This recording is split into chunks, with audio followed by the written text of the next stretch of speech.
Quelques années, il y a une élève qui est venue pour s'inscrire à l'auto-école, mais elle avait déjà passé le permis 3 fois dans une autre auto-école. Donc quand c'est comme ça, moi ce que je fais, c'est que je prends l'élève et je lui dis ok, je fais 1 heure d'évaluation avec toi et en fonction de ton niveau, je vais te proposer un parcours. Soit je vais te proposer 5 heures plus une date, soit je vais te proposer 10 heures plus une date, soit je vais te proposer 20 heures, ainsi de bref, ça dépend des personnes, tu vois. Elle accepte, etc.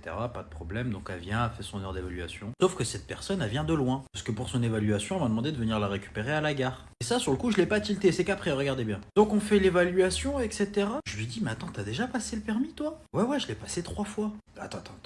Même un démarrage, tu galères. J'aurais pas été dans la voiture, le premier arrêt que je lui ai demandé de faire, on l'aurait fini dans la voiture d'en face. Même ces essuie-glaces, ça m'a demandé comment on les mettait, tu vois. Et c'est là où elle m'expliquait qu'elle a fait la moitié de ses heures sur un simulateur, l'autre moitié de ses leçons de conduite, enfin en tout cas une grosse partie de ses leçons de conduite, elle les a fait sur un parking. Du coup, à chaque fois qu'elle allait à l'examen, elle était en mode panique, en mode stress total, parce que bah, elle savait pas faire, tout simplement. Elle avait quasiment jamais conduit sur la route. Elle en est arrivée à un stade où elle a paniqué, elle s'est dit, je vais changer d'auto-école et je vais changer